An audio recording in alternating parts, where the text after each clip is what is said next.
Chapter 12, Mishnah 2.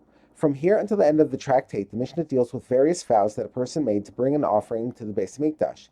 This Mishnah discusses the law of someone who brought a voluntary mincha in a different manner from the way he vowed. If someone says, I hereby accept upon myself to bring a mincha in a machavas pan, and he then brought a mincha in a marcheshes pan, or he says, I hereby accept upon myself to bring a mincha in a marcheshes pan, and he then brought a mincha in a machavas pan. In either case, what he brought was brought, i.e. the mincha that he offered is valid even though it was not consistent with his vow, because we assume that he is now donating a new mincha. But he has not fulfilled his obligation, and he must still bring the type of mincha that he originally vowed. If, however, there was an isaron of flour before him, and he said, this flour is hereby designated to be brought in a machavas, and he then brought it in a marcheshes, or he said, this flour is hereby designated to be brought in a marcheshes, and he then brought it in a machavas. In either case, the mincha that he brought is invalid, since this flour was already designated at the time of the vow to be brought only in a particular type of vessel. A similar set of cases. If someone says, I hereby accept upon myself to bring 2 isarons of flour in one vessel, i.e. as a single mincha offering, and he then brought 2 isarons in 2 vessels, i.e. as 2 separate mincha offerings of 1 isaron each, or he said, I hereby accept upon myself to bring 2 isarons of flour in 2 vessels, i.e. as 2 separate mincha offerings of 1 isaron each, and he then brought them in 1 vessel, i.e. as 1 large mincha of 2 isarons. In either case, what he brought was brought, i.e. the mincha that he offered is valid even though it did not correspond to his vow, because we assume that he is now donating a new mincha offering. But he has not fulfilled his obligation, and he must still bring a mincha in the amount of isarons that he vowed.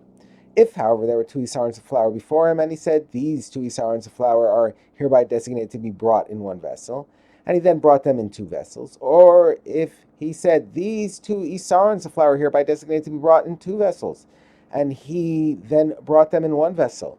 In either case, these isarons that he has brought are invalid, since this flour was already designated at the time of the vow to be brought specifically in 1 or 2 vessels.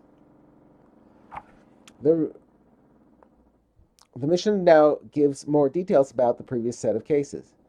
A person says, I hereby accept upon myself to bring 2 isarons of flour in 1 vessel, and he then brought 2 isarons in 2 vessels, and people who saw him doing this said to him, it was in 1 vessel that you vowed to bring 2 isarons.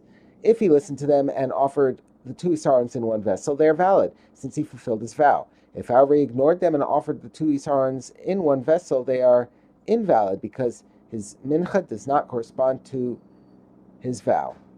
The reverse case. A person said, I hereby accept upon myself to bring 2 isarons of flour in 2 vessels, and he then brought them in 1 vessel, and people who saw him doing this said to him, it was in 2 vessels that you vowed to bring 2 isarons. If he listened to them and offered the 2 isarons in 2 vessels, they are valid, since he fulfilled his vow. If, however, he ignored them and placed the 2 isarons in 1 vessel and offered them, their law is the same as the law of 2 separate mincha offerings that were combined in 1 vessel. In that case, the Mishnah, chapter 3, Mishnah 3, taught that if the 2 mincha offerings are sufficiently separated from each other so that kamitza can be performed with each mincha individually, they are valid.